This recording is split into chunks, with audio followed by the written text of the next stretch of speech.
ଗଣତନ୍ତ୍ରର ସଫଳତା ଅବା ବିଫଳତା ଏହାର ଦୃଢ଼ ଗଣମାଧ୍ୟମର ଭିତ୍ତିଭୂମି ଉପରେ ପର୍ଯ୍ୟବେସିତ କହିଲେ ଅତ୍ୟୁକ୍ତି ହେବ ନାହିଁ। ସାମ୍ବାଦିକତା ଏକ ପବିତ୍ର ପେଶା। ଗଣମାଧ୍ୟମ ଚତୁର୍ଥ ସ୍ତମ୍ଭ, ସମାଜର ଜାଗ୍ରତ ପ୍ରହରୀ। ସେଥିନିମିତ୍ତ ସଦାସର୍ବଦା ସାମ୍ବାଦିକମାନେ ନିର୍ଭୀକତା ଓ ନିରପେକ୍ଷତା ଅବଲମ୍ବନ କରିବା ଜରୁରୀ। ଏହି ପବିତ୍ର ପେଶାର ନିଷ୍ଠାପର ବିଚକ୍ଷଣ ଉପାସକ ଜଣେ ହେଉଛନ୍ତି ବରିଷ୍ଠ ସାମ୍ବାଦିକ ଶ୍ରୀଯୁକ୍ତ ସନ୍ଦୀପ ସାହୁ। ସେ ଗଣମାଧ୍ୟମର ସ୍ୱାଧୀନତାକୁ ପ୍ରାଧାନ୍ୟ ଦିଅନ୍ତି। ସର୍ବଦା ସାମ୍ବାଦିକମାନେ ସତ୍ୟ ଓ ଆଦର୍ଶର ଚିନ୍ତାଧାରାରେ ଅନୁପ୍ରାଣିତ ହୋଇ ଜନସମାଜର ଆସ୍ଥାଭାଜନ ହେବାକୁ ପରାମର୍ଶ ଦିଅନ୍ତି। ଓଡ଼ିଶା ସାମ୍ବାଦିକତା ଜଗତର ଏହି ପ୍ରଗାଢ଼ ଏବଂ ବିଚକ୍ଷଣ ବ୍ୟକ୍ତିତ୍ୱ ଖାଲି ଓଡ଼ିଆ ନୁହେଁ, ଇଂରାଜୀ ଏବଂ ହିନ୍ଦୀ ସାମ୍ବାଦିକତାରେ ମଧ୍ୟ ଯଥେଷ୍ଟ ସୁନାମ ଅର୍ଜନ କରିଛନ୍ତି। ତାଙ୍କ କାର୍ଯ୍ୟ ପରିସର ଓଡ଼ିଶାଠାରୁ ଆରମ୍ଭ କରି ଜାତୀୟ ଏବଂ ଆନ୍ତର୍ଜାତୀୟ ସ୍ତରର ଗଣମାଧ୍ୟମ ଯାଏ। ତାଙ୍କର ସାମ୍ବାଦିକତାର ବୃତ୍ତି ଏକ ଭିନ୍ନ ଧରଣର ରୁଚିବୋଧ ଦିଏ। ଆଗାମୀ ପିଢ଼ିର ସାମ୍ବାଦିକମାନଙ୍କୁ ବେଶ୍ ପ୍ରଗାଢ଼ ପ୍ରେରଣା ମଧ୍ୟ ଯୋଗାଇଥାଏ। ଗଣମାଧ୍ୟମର ରିପୋର୍ଟିଂରେ ସେ ଯୋଡ଼ିଛନ୍ତି ଏକ ଉଜ୍ଜ୍ୱଳତମ ଅଧ୍ୟାୟ।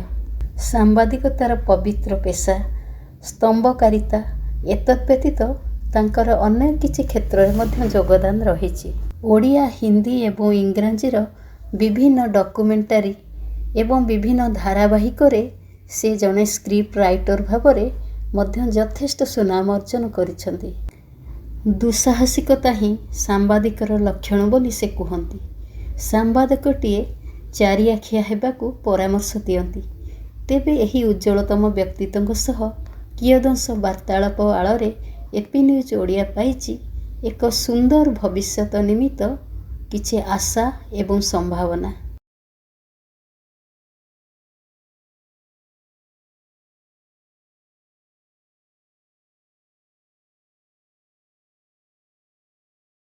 ସାର୍, ଆପଣ ଜଣେ ବରିଷ୍ଠ ସାମ୍ବାଦିକ।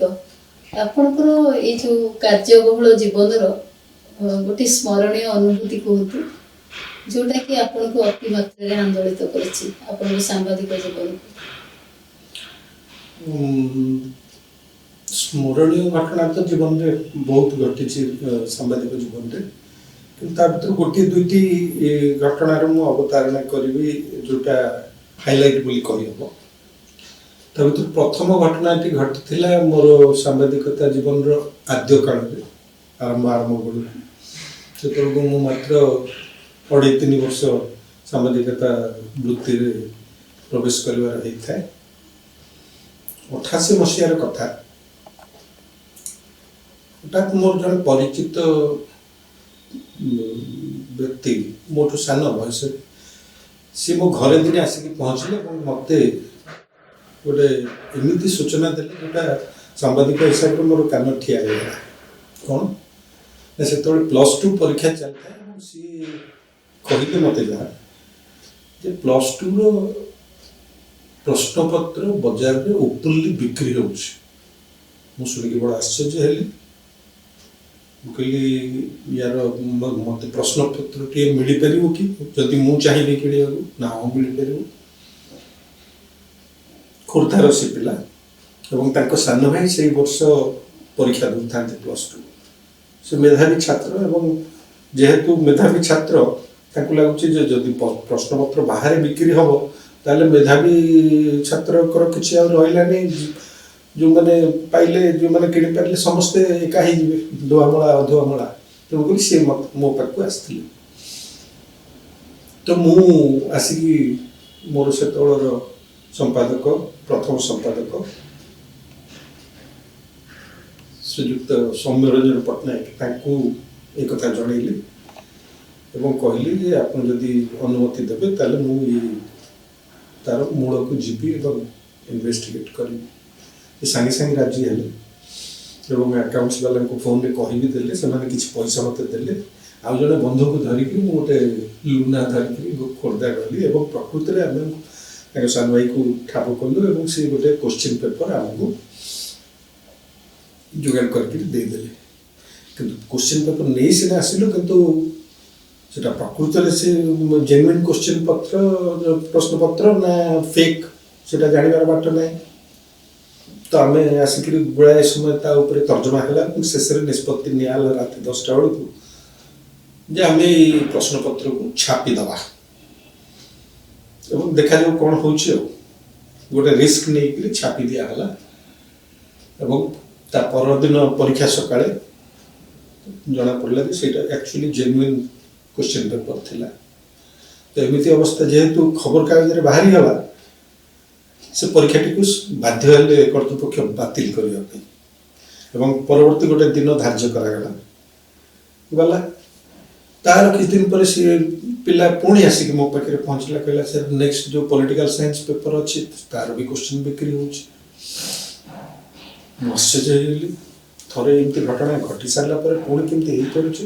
पुणी आमे गलु पुणी प्रश्न पत्र से एथर कोर्दा जो पड़ला कि एई उल्टा उन्नु आमे क्वेश्चन पेपर हमको मिल गला एवं आनिक छापी देलु सी परीक्षा भी सेमती बातिल है एमती प्राय 3टी प्रश्न पत्र मोर जहाँ मन पड़े से जो प्रथम परीक्षा जोटा रिशेड्यूल होता सी प्रश्न पत्र लिक करगला एवं सेटा को भी आम फ्रंट पेज रे छापिलु एवं हुलस्थुल हो गला पूरा बहुत माने हंगामा हला शिक्षा मंत्री इस्तीफा दाबी हला विधानसभा रे संवाद खबर कागज रे एडिटोरियल मध्ये लिखिले सौम्य जदियो से जानकी बाबू शशुर थिले मुख्यमंत्री ता सत्वे शिक्षा मंत्री से थे जदुनाथ दास महापात्र इस्तीफा दाबी कर सौम्य गोटे संपादकीय लिखिले 15 दिन काल ये गोटे हुलस्थुल है राज्य पूरा एकदम शेष मंत्री अवश्य इस्तीफा देले ना किंतु सेटा आम गोटे संवाद गोटे बड़ सफलता संवाद को से सरकारी कागज बोली समस्ते अनेक मन करुले तार गोटे विश्वसनीयता ऊपर संदेह रोला लोकंर ये सरकार मुखपत्र किंतु से गोटे घटना से धारणाटी को भांगे अनेकांश सहायक है सेटा गोटे प्रथम आद्य काल मो सामाजिक जीवन में घटना घटी द्वितीय स्मरणीय घटना जदि कहे 2012 मसीह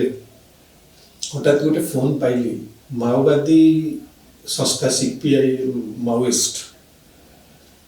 ताकर जो ओडिशा चैप्टर जे सेक्रेटरी थिले सब्यसाची पंडा ताकर गोटे फोन पाइले सेतोळकु राज्य सारा सेतोळे हुलस्थुल चलची जे दुई जण इटालियन नागरिक को माओवादी माने अपहरण कर नै छथि कंधमाल बॉर्डर ताकू नै कि डिप्लोमेटिक इशू हे गेलानी जेहेतु इंटरनेशनल इशू एटा डिप्लोमेटिक इशू हे गेलानी सारा पृथ्वी रे बड़ न्यूज हे गेलानी सेटा एवं सी कहले फोन करके मु 3 जन सांबादिक को डाकी जड़े एनडीटीवी सेतर ब्यूरो मुख्य मो पूज्य एवं बड़ भाई मोर संपत महापात्र मु एवं दयानिधि दास ओटीवी आम 3 जन को डाकिले से कहले आपण हाथ में आम जड़े जो अपहृत इटालियन नागरिक ताको आम हैंड ओवर कर देबू as a goodwill gesture so that सरकार आमर किसी दाबी जो गुड़ाक अच्छे पूरण करेंगे जदि पूरण कले ताले आम आर जन को छाड़ू एवं आम स्पष्ट करदेचु सरकार को जे आम आपन को डायरेक्टली दबू नहीं पुलिस को हैंड ओवर करूँ नहीं आम केवल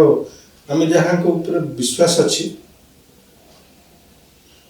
से भाई सांबादिकों को ही दबू से आम 3 जन जाक गलु एवं जंगल भितर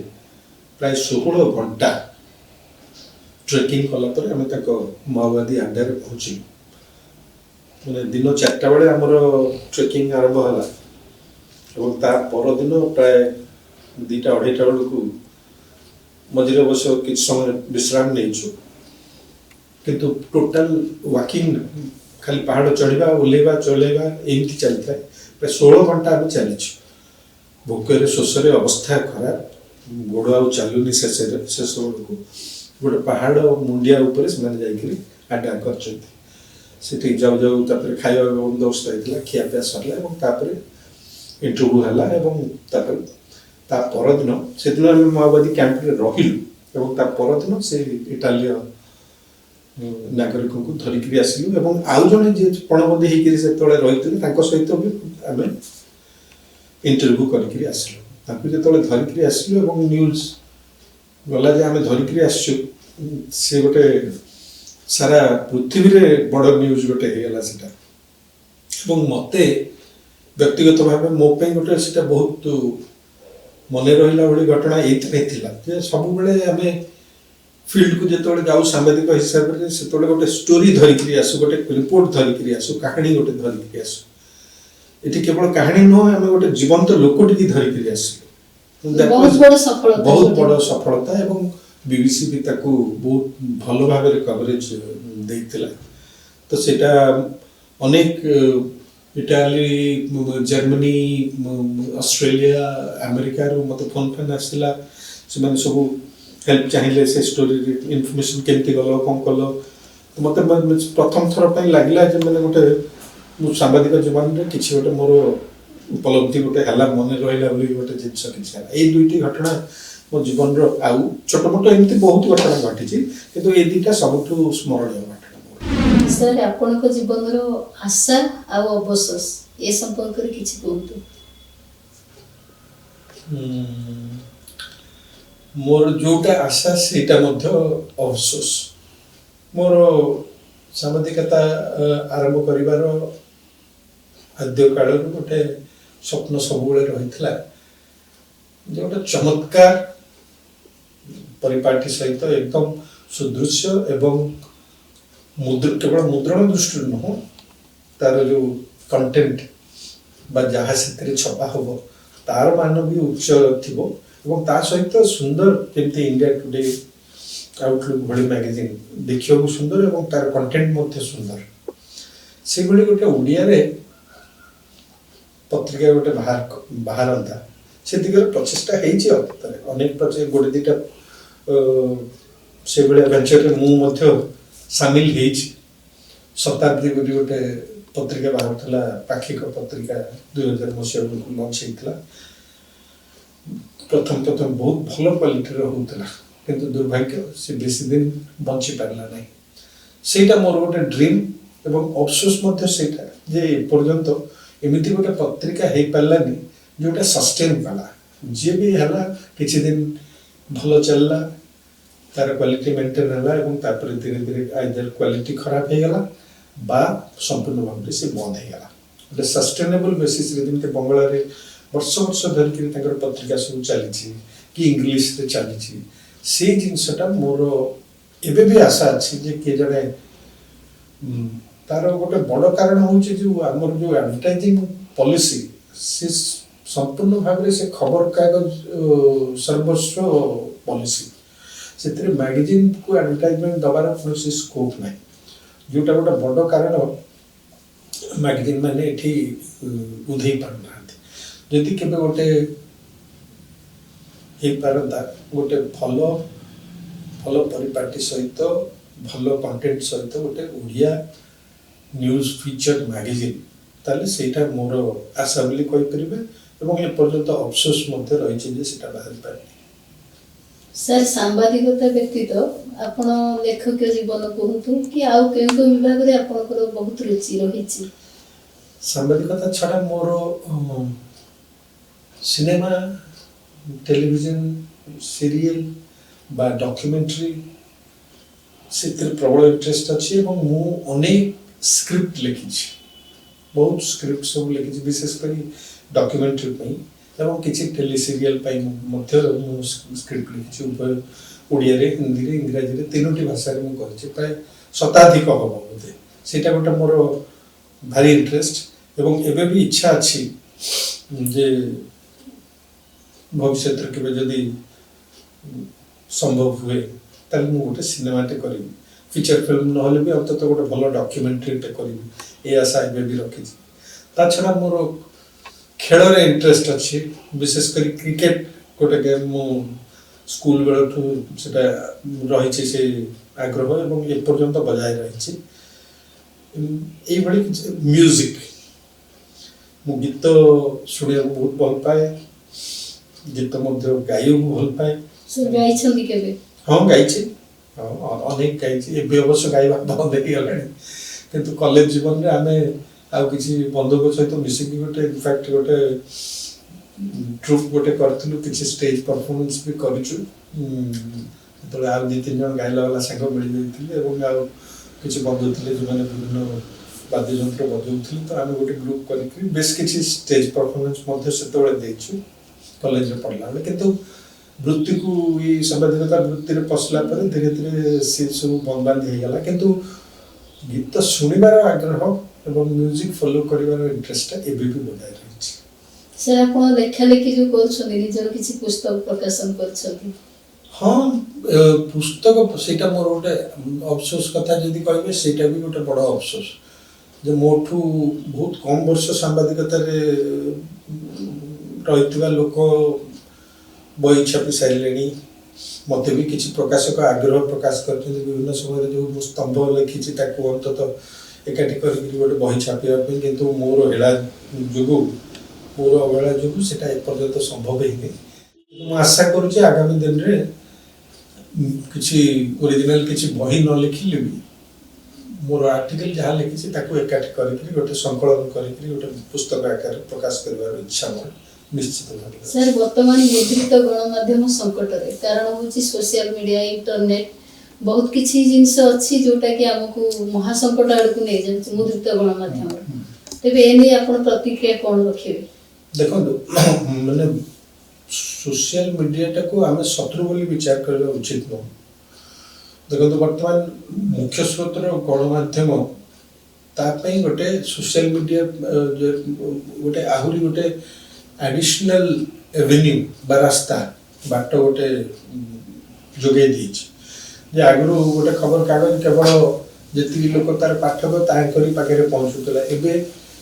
प्रत्येक खबर कागज सोशल मीडिया हैंडल अच्छी जो से पब्लिश लेखा सहित आहरी बहुत किसी अपडेटेड न्यूज दे पार्टी अधिक लोकों पाखे सारा पृथ्वी में पहुँची पार्टी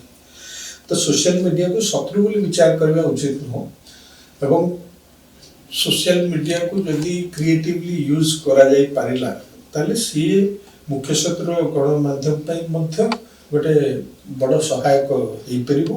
एवं होउची मध्य एबे बेस किछि समस्ते वर्तमान आजिकल जानिछंती आगुरु आमे जानथलु जे टेलीविजन रे न्यूज ब्रेक होउतला आजिकल ट्विटर रे बा सोशल मीडिया रे ब्रेक होउची अधिकांश गणमाध्यम संस्था ताकर सोशल मीडिया हैंडल जरिया रे लोक फॉलो करूछंती खबर कागज पढ़िबा बदल रे बा टेलीविजन सामने रे बसी कि न्यूज देखिबा बदल रे सोशल मीडिया प्लेटफॉर्म जरिया रे समस्त फॉलो करूछंती एवं ताद्वारा बेसी लोकों पाखे पहुँचबार गोटे कम समय रे बहुत लोक पहुँच तो ताकू जदि ठीक भाव व्यवहार करा जाई पारे सोशल मीडिया अनेक तरह एब्यूज भी होउची खराब भाव रे फेक न्यूज जाउची बा कम्युनली प्रोवोकेटिव जिंस भी बहुत व्यवहार होउची सोशल मीडिया रे सेटा को जदि जगी करी तार गोटे क्रिएटिवली भलो भाव रे तार व्यवहार करा जाई पारता ताले मु भाबुची सेटा उभय गणमाध्यम पे एवं लोकों को पे सेटा बेस भलो जिंस। सर आगामी पीढ़ी रो युव सांबादिक सांबादिका पे आपनकर कोन बार्ता रहिबो? देखो आगामी पीढ़ी लोक पिला मु खाली गोटे जिनस कहबी जे जदि सांबादिकता को से वृत्ति करी जीवन बीते चाहूँगी ताले एठी की प्रकार चैलेंज आसी पारे की प्रकार समस्या की प्रकार बाधा विघ्न सब आसी पारे से बाबत भल भाव बुझिकी से निजक प्रस्तुत कर आसतु मु चाहूना जे जड़े पशि आस गोटे माने झुंक चली आसो वर्षे दि वर्ष पर मोहभंग घटो और से तौक बयस चली जाइए अन्य किसी कर संभावना नसे भली परिस्थिति न आसू एवं जो चैलेंज अच्छी जो समस्या सब अच्छी कि प्रकार एमती कि माने जीवन भय अच्छी मृत्युर भय अच्छी से सब जिनस जाणिकी सचेतन भाव से मानसिक प्रस्तुति करके आसतु जदि आसबे ताले शॉर्ट टर्म में नहले भी लॉन्ग टर्म में मुझे भरसा दे पारि जे आपनकर निष्ठा निश्चित भाव में लोकों पाखे माने सेटा आदृत हम एवं आपण ନିଜେ ଜଣେ ଭଲ ସାମ୍ବାଦିକ ହିସାବରେ ଗଣାଯାଇ ପାରିବେ। ସାର୍ ବର୍ତ୍ତମାନ ପରିବେଶରେ ଏଇ ସାମ୍ବାଦିକତା ବୃତ୍ତିକୁ ଆଦରି କେହି ଜଣେ ବଞ୍ଚି ଯାଇପାରିବ କି ଆପଣ ଭାବୁଛନ୍ତି ବର୍ତ୍ତମାନ ଆମ ଓଡ଼ିଶାର ଯୋଉ ପରିବେଶ? ହଁ ବଞ୍ଚି ପାରିବ ନାହିଁ। ଏବେ ତ ମୁଁ ଭାବୁଛି ମୁଁ ଯେତେବେଳେ ବୃତ୍ତିକୁ ଆସିଲି ସେତେବେଳେ ବହୁତ ସମ୍ଭାବନା ବହୁତ କମ୍ ଥିଲା। ଏବେ ଇଣ୍ଟରନେଟ୍ ଆସିବା ଫଳରେ ଏବେ ଯଥେଷ୍ଟ ଅଧିକ ମାଧ୍ୟମ ସବୁ ବାହାରି ଗଲାଣି ଯେଉଁଥିରେ କି ଜଣେ ସଷ୍ଟେନ୍ କରିପାରିବ। ବିଭିନ୍ନ କଣ୍ଟେଣ୍ଟର ଆବଶ୍ୟକତା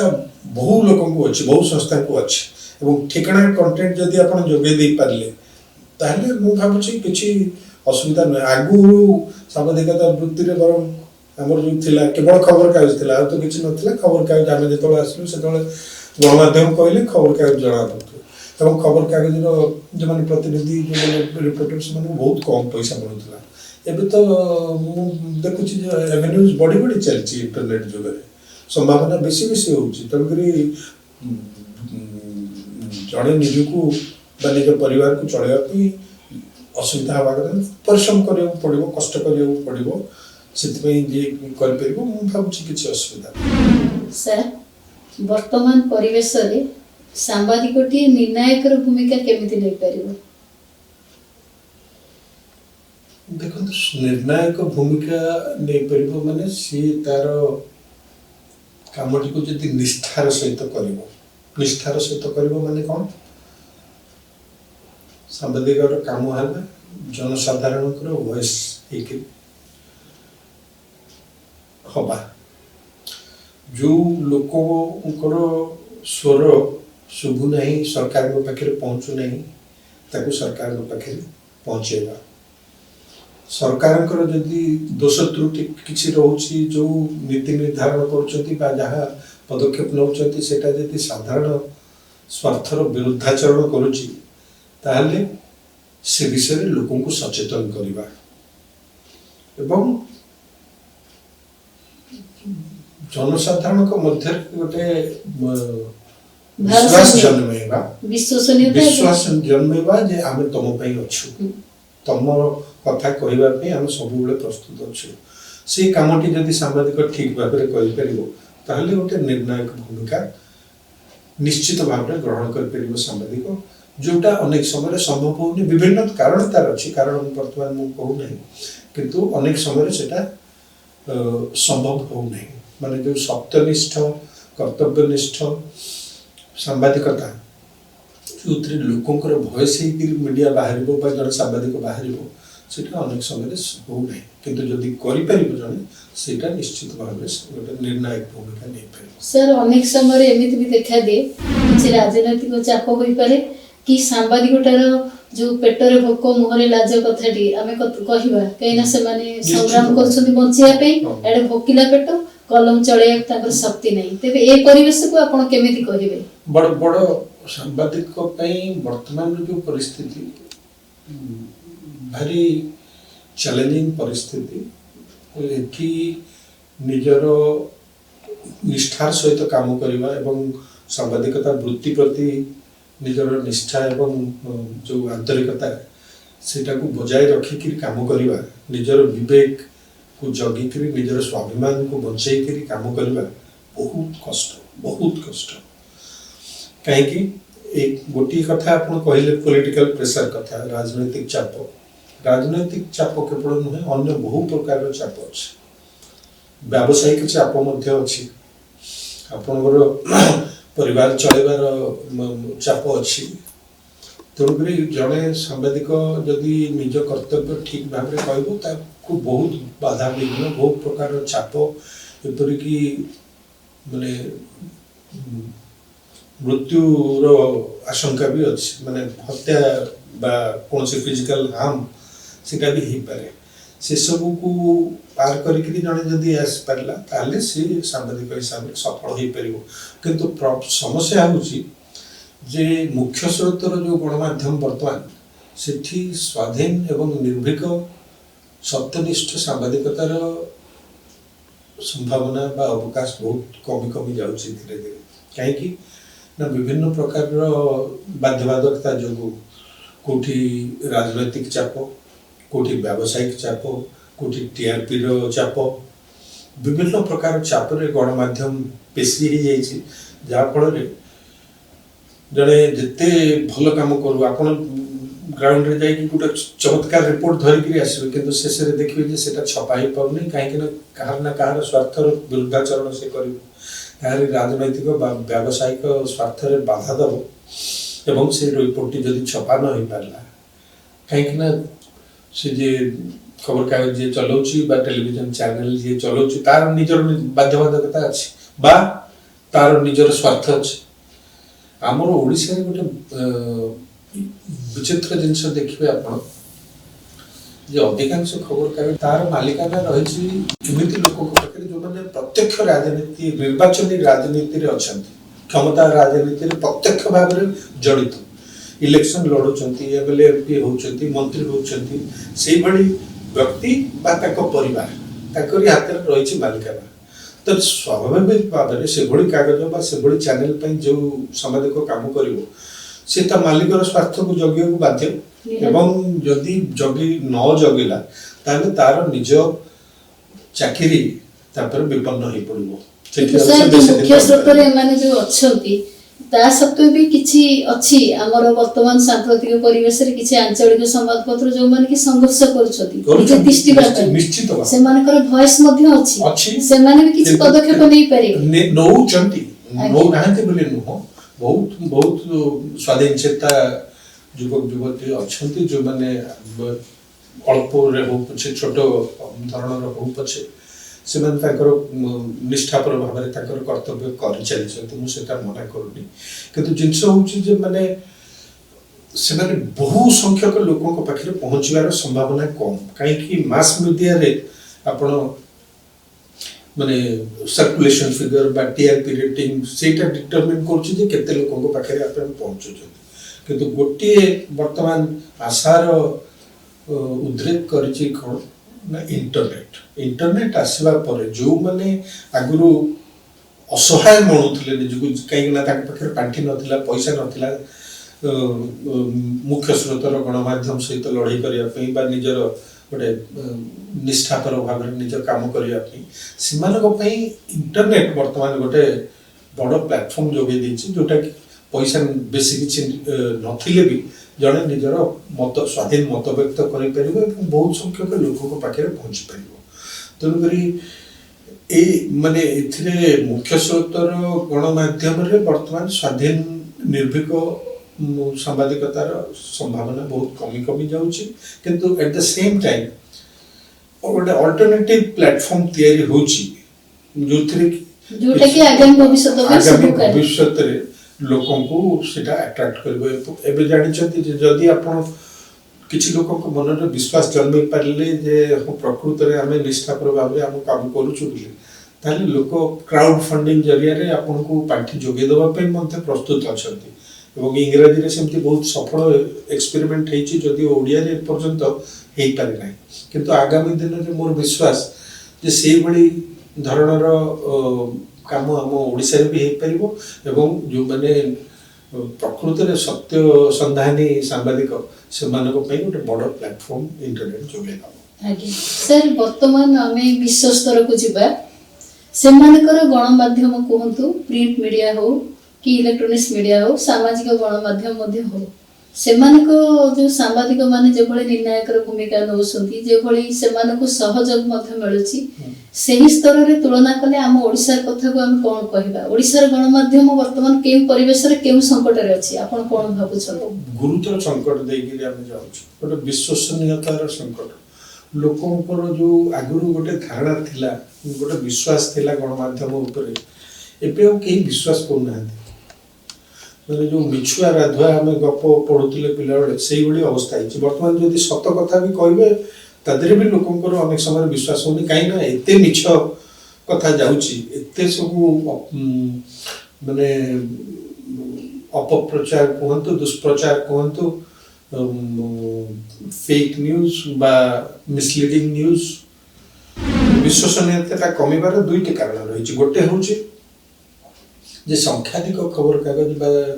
टेलीविजन चैनल मुख्य स्रोत जो माने अछथि ସେମାନେ ସରକାରଙ୍କର ବଚସ୍କର ହେଇଯାଇଛନ୍ତି। ବଚସ୍କର ହେବା ଦ୍ୱାରା ସେମାନଙ୍କୁ ଆର୍ଥିକ ଏବଂ ଅନ୍ୟ ବିଭିନ୍ନ ଦୃଷ୍ଟିରୁ ଲାଭବାନ ହେଉଛନ୍ତି। ଆଉ କିଛି ବି ବଚସ୍କର ହେବା ପାଇଁ ବାଧ୍ୟ ହେଇଛନ୍ତି। କାହିଁକି? ଯଦି କିଛି ସ୍ୱର ଉତ୍ତୋଳନ କଲେ ବା ସତ୍ୟ ଉଦ୍ଘାଟିତ କଲେ ତାହେଲେ ସରକାରଙ୍କର ଚକ୍ଷୁଶୂଳ ହେବେ ଏବଂ ସରକାରଙ୍କ ହାତରେ ବହୁତ ପ୍ରଭୁତ କ୍ଷମତା ଅଛି ତାଙ୍କୁ ହଇରାଣ କରିବା ପାଇଁ, ବିଭିନ୍ନ ବାଟରେ ହଇରାଣ ହରକତ କରିବା ପାଇଁ ଏବଂ ସେଇ ହଇରାଣରୁ ବଞ୍ଚିବା ପାଇଁ ଅନେକ ସମୟରେ ବାଧ୍ୟ ହେଇକରି ସେମାନେ ସରକାରଙ୍କ ବିରୁଦ୍ଧରେ କିଛି କେହି କହନ୍ତିନି। ଇଏ ଗୋଟେ ପ୍ରକାର। ଆଉ ଗୋଟେ ରହୁଛି, ଆମେ ସାଧାରଣତଃ ଆଗରୁ ଧରି ନେଉଥିଲେ କ'ଣ, ସରକାରଙ୍କ ବିରୁଦ୍ଧରେ ଯଦି କିଏ ଲେଖୁଛି ତାହେଲେ ସିଏ ନିର୍ଭୀକ ସାମ୍ବାଦିକ, ନିରପେକ୍ଷ ସାମ୍ବାଦିକ।